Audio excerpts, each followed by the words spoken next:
I am happy to join with you today in what will go down as the greatest demonstration for freedom in the history of our nation. 5 score years ago, a great American in whose symbolic shadow we stand today signed the Emancipation Proclamation. This momentous decree came as a beacon light of hope to millions of Negro slaves who have been seared in the flames of withering injustice.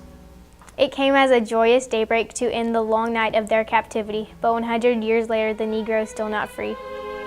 100 years later, the life of the Negro is still sadly crippled by the manacles of segregation and the chains of discrimination. 100 years later, the Negro lives on a lonely island of poverty in the midst of a vast ocean of material prosperity. 100 years later, the Negro is still languished in the corners of American society and finds himself in exile in his own land. And so we've come here today to dramatize the shameful condition. In a sense, we've come to our nation's capital to cash a check. When the architects of our republic wrote the magnificent words of the Constitution and Declaration of Independence, they were signing a promissory note to which every American was to fall heir. This note was a promise that all men, yes, black men as well as white men, would be guaranteed the unalienable rights of life, liberty, and the pursuit of happiness. It is obvious today that America has defaulted on this promissory note insofar as their citizens of color are concerned. Instead of honoring this sacred obligation, America has given the Negro people a bad check, a check which has come back marked insufficient funds. But we refuse to believe that the Bank of Justice is bankrupt. We refuse to believe that there are insufficient funds in the great vaults of opportunity of this nation. And so we've come to cash this check, a check that will give us upon demand the riches of freedom and security of justice. We've also come to this hallowed spot to remind America of the fierce urgency of now. This is no time to engage in the luxury of cooling off or to take the tranquilizing drug of gradualism. Now is the time to make real the promises of democracy. Now is the time to rise from the dark and desolate valley of segregation to the sunlit path of racial justice. Now is the time to lift our nation from the quicksands of racial injustice to the solid rock of brotherhood. Now is the time to make justice a reality for all of God's children. It would be fatal for the nation to overlook the urgency of the moment. This sweltering summer of the Negro's legitimate discontent will not pass until there is an invigorating autumn of freedom and equality. 1963 is not an end but a beginning, and those who hope that the Negroes needed to blow off steam and will be content will have a rude awakening when the nation returns to business as usual. And there will be neither rest nor tranquility in America until the Negro is granted his citizenship rights. The whirlwinds of revolt will continue to shake the foundations of our nation until the bright day of justice emerges. But I must say something to my people who stand on the warm threshold which leads into the palace of justice. In the process of gaining our rightful place, we must not be guilty of wrongful deeds. Let us not seek to satisfy our thirst for freedom by drinking from the cup of bitterness and hatred.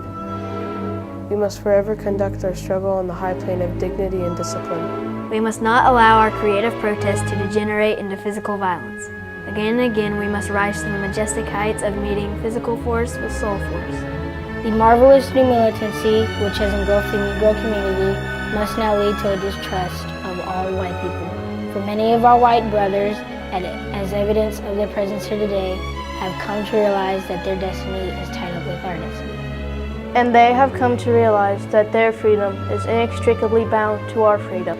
We cannot walk alone, and as we walk, we must make the pledge that we shall always march ahead. We cannot turn back. There are those who are asking the devotees of civil rights, when will you be satisfied? We can never be satisfied as long as the Negro is the victim of the unspeakable horrors of police brutality. We can never be satisfied as long as our bodies, heavy with the fatigue of travel, cannot gain lodging in the motels of the highways and hotels of the cities. We cannot be satisfied as long as the Negro's basic mobility is from a smaller ghetto to a larger one. We can never be satisfied as long as our children are stripped of their selfhood and robbed of their dignity by signs stating for whites only. We cannot be satisfied as long as a Negro in Mississippi cannot vote and a Negro in New York believes he has nothing for which to vote. No, we are not satisfied and we will not be satisfied until justice rolls down like waters and righteousness like a mighty stream. I am not unmindful that some of you have come here out of great trials and tribulations. Some have come fresh out of narrow jail cells. And some of you have come from areas where your quest for freedom has left you battered by the storms of persecution and staggered by the winds of police brutality. You have been the veterans of creative suffering. Continue to work with the faith that unearned suffering is redemptive. Go back to Mississippi, go back to Alabama, go back to South Carolina, go back to Georgia, go back to Louisiana, go back to the slums and ghettos of our northern cities, knowing that somehow this situation can and will be changed. Let us not wallow in the valley of despair, I say to you today, my friends. And so even though we face the difficulties of today and tomorrow, I still have a dream. It is a dream deeply rooted in the American dream. I have a dream that one day this nation will rise up and live out the true meaning of its creed. We hold these truths to be self-evident that all men are created equal. I have a dream that one day on the red hills of Georgia, the sons of former slaves and the sons of former slave owners will be able to sit down together at the table of brotherhood. I have a dream that one day even the state of Mississippi, a state sweltering with the heat of injustice, a state sweltering with the heat of oppression, will be transformed into an oasis of freedom and justice. I have a dream that my 4 little children will one day live in a nation where they will not be judged by the color of their skin but by the content of their character. I have a dream today. I have a dream that one day down in Alabama, with its vicious races, with its governor having his lips dripping of the words interposition and nullification, one day right there in Alabama, little black boys and black girls will be able to join hands with little white boys and white girls as brothers and sisters. I have a dream today. I have a dream that one day every valley shall be exalted, every hill and mountain shall be made low.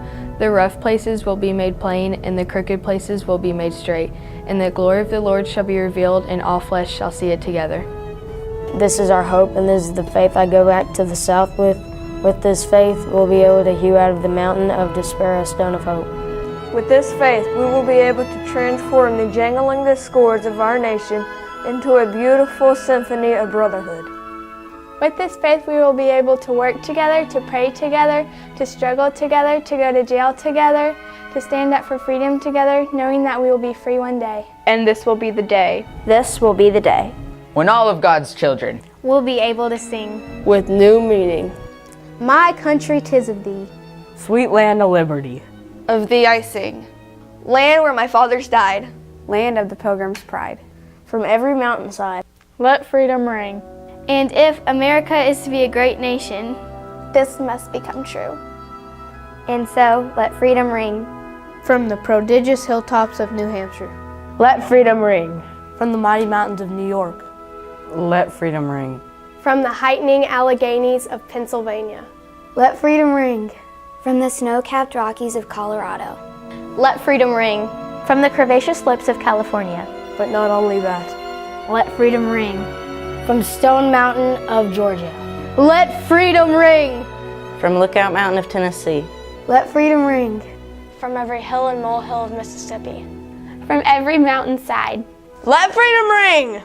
And when this happens, and when we allow freedom ring. When we let it ring. From every village. And every hamlet. From every state. And every city. We will be able to speed up that day. When all of God's children, black men and white men, Jews and Gentiles, Protestants and Catholics, will be able to join hands and sing in the words of the old Negro spiritual. Free at last. Free at last. Thank God Almighty. We are free at last.